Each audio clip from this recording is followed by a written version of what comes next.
So, were you successful? Here's my solution. I would create this users service as we are asked to. And in there, we of course export a class, the users service. We don't need to add injectable right now because right now we're not injecting a service in there. And here I now want to manage my users. Now you could create one array of users and there store objects, which for each object also tracks the state of that user. I will go with two arrays, so I will have my active and my inactive users, the two arrays from the app component. So I'll copy it from there and paste it into my user service. But again, as an improvement, you could store objects in one single array there, which then allows you to switch the status for each object, for each user. So this is this. And then I want to add a set_active method.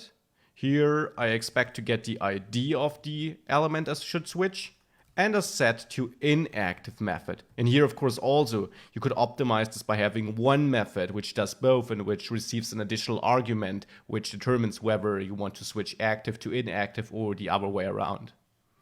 Well, in set_active, I want to reach out to my active users and push a new element to them. That new element is in my inactive users, the user with the ID I'm receiving there. And thereafter, I can simply splice that user. Splice will simply remove this one element in this case here. Well, now I can copy that code, paste it in here, and reverse it. Push it to the inactive users, from the active users, and splice it from the active users. Now this service is prepared. And now in my app component, I can get rid of these two methods. I also can delete my users here. So we can completely clean this component and we can clean everything in the template of the app component. We don't need to pass the properties to our components there because these components can reach out to the service on their own. Now, it is important to make sure that we provide the service on the right level. If we would provide it in the inactive user component and the active user component, we would have two different instances of that service. And therefore, it would not work. We could not switch because we would work with two different arrays. So, with four different arrays actually. So therefore, this is not the right place to provide it. We could provide it here in the app component or in the app module. Now, since we don't plan on injecting this service in another service or something like this, there is no reason to provide it application-wide, though you could do that. That's not wrong, not bad, but I will simply provide it here in the app component. But again, just to highlight this, it's not bad or wrong to provide it in the app module. So here I will provide my users service. Make sure to also add the import. With that provided on this level, active users and inactive users will actually share the same service, the same instance of that service.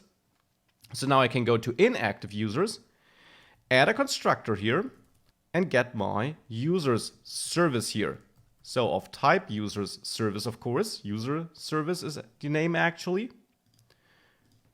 Make sure to add the import here too. You always need to add this. That's a TypeScript feature, not related to Angular. And then I can remove the input here. We're not receiving it from outside anymore. I can remove my whole output, my whole event here, and also remove this where I emit it. Remove all these imports therefore. And now I want to initialize my users array. I will do it on init as, again, it is a good practice to do initialization work in there. So let's implement on init, make sure to import it. And then we need to add the ng on init method. And in there I can set my users equal to the users I fetch from my user service. And we're in the inactive component here, so I should get my inactive users. Now with that, I can simply copy that code over to the active users, replace my input and my output here too, and remove the input string, remove all these imports, but on the other hand, make sure to import user service and implement on init. So just like in the other component, make sure to import on init too and import this service. And here we don't have to emit this event anymore. Instead, make sure that now users is not the inactive users, but the active users, since we're in the active users component. And if we click on set to inactive, I want to reach out to the user service and call set to inactive and pass on this ID. And on the other hand, in the inactive service, I want to do the same, reach out to the user service, and here call set to active and pass the ID. That should be all. Let's see if this works. If our app here is reloaded, I can still switch my users around. So this first part does work, but boy is it leaner, much less passing around, instead having a clean central service. Now the other part of the task was to add this counter service. So let's add this to the counter service.ts file. Let's export a class here, the counter service, like this. And here I simply want to manage my active to inactive counter, which starts at 0, and, well, you guessed it, inactive to active counter, which also starts at 0. And now I simply want to add two methods where I say increment active to inactive. Of course, you can choose another name. And here I will simply say active to inactive counter plus plus and log the new counter, so the active to inactive counter. And then I will just duplicate this to also have my inactive to active counter, where I increase the inactive to active counter property and log the inactive to active counter property. You probably dream about inactive to active this night. But this is our counter service. Now here, you could add it in multiple places. You could add it here in the onSet to active or the onSet to inactive methods. That would be all right. But I want to add it here in my user service. So I want to inject it into a service. And for this, we have to take two things into account. First of all, we have to make sure that we provide the counter service here in the app module. So counter service.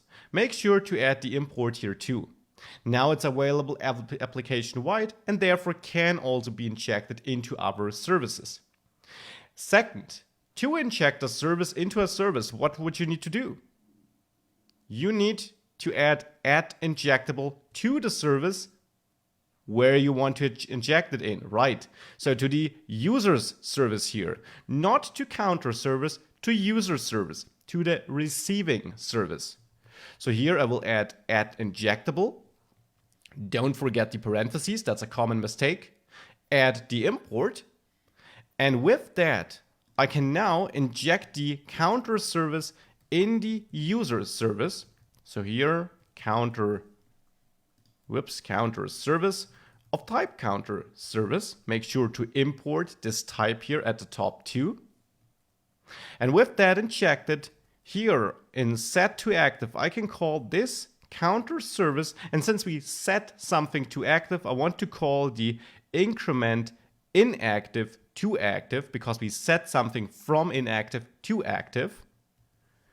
And on the other hand, in the set to inactive, I want to increment the, well, active to inactive. So this one here.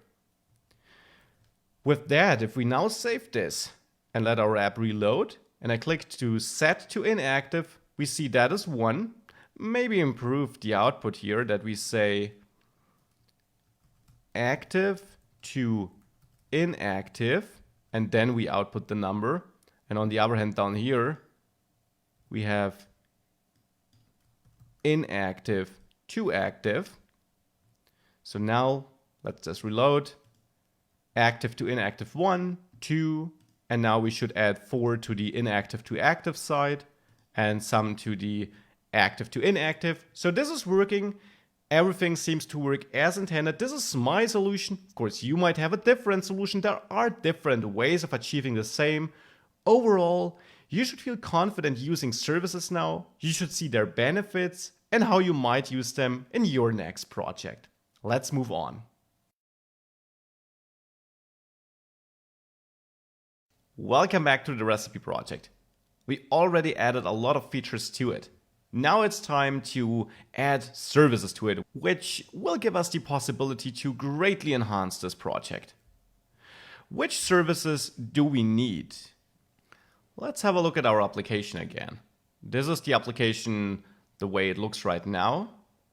Now, services allow us to centralize tasks, manage data in a central place, and so on. So we probably need a service for both feature areas. We will need a shopping list service and a recipe service. The shopping list service managing our shopping list, and we will also access it from the recipe area, because we want to add items to the shopping list from there. And the recipe service, that will be responsible for managing our recipes, managing the data there, and so on. So we will use both services, and as always, the challenge for you: create both services. For now, only create the files and try to find places in our app structure where they just fit in. And thereafter, we will fill them with some life together. So let's start together in the next section. Try to create these files on your own. So let's add some services manually.